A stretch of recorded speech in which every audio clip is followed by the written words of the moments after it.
Greetings, everyone, and welcome to a new episode of One Take. So, Hootie and the Blowfish was quoted as saying, "It ain't no friend of mine." Clint Black talked about how there's none to kill, and Sublime was famously doing it. That's right. If you guessed time, you are correct. Congratulations.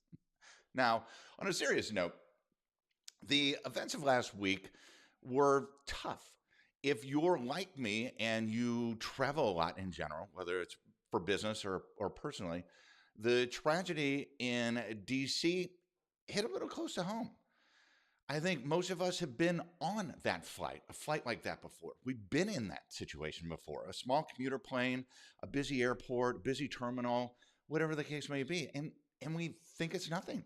We do it all the time. Don't even think about it, actually. And I love flying. Never been afraid of flying. I wanted to fly anyway. But even I took pause after that because it felt a little personal. Now, speaking of personal, to tell a story, years ago, tell a story about my father. When I was in my teenager and in my early to mid 20s, as a very young, sleep deprived parent of two, my dad was my best friend. And unfortunately, things happened, and over time, we kind of grew apart, and we went back and forth, and our relationship was never quite the same, but we tried. But then there was a long pause of time where it wasn't. And ironically, it was at my laying to rest my grandmother, his mom, that my dad had said, hey, I think it's time we sort of reset things and just start over again. And that was awesome. And unfortunately, I thought that I would have enough time. I would have a lot of time.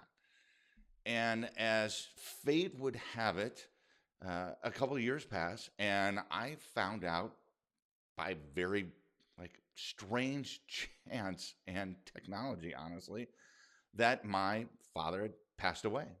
And he had actually passed away 2 years before. And the first thing I did was look back on my Outlook calendar at the company that I worked at. I looked back and the date and the time that he passed away, and I had time. I had time. It was right there in front of me in Outlook on the calendar. I had time. And I just didn't use it. And because I always thought there was going to be more.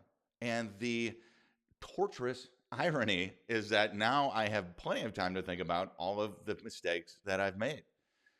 A little piece of advice from Jason, and a great quote that I read is, "Sometimes wisdom arrives a little too late." Now, this isn't a story, or this isn't meant to be a one take about doom and gloom. Don't go hitting the liquor cabinet quite yet. Hang in there with me. What it's more about is the fact that understanding time and understanding that we still have time, but we need to focus on it. We need to use it. We've spoken before about the fact that we use the lack of time as an excuse, but the same thing is true on the opposite, that we always have time, that we will always have time to come yet. And yet we let it go because we think we have an abundance of it. And yet time is finite.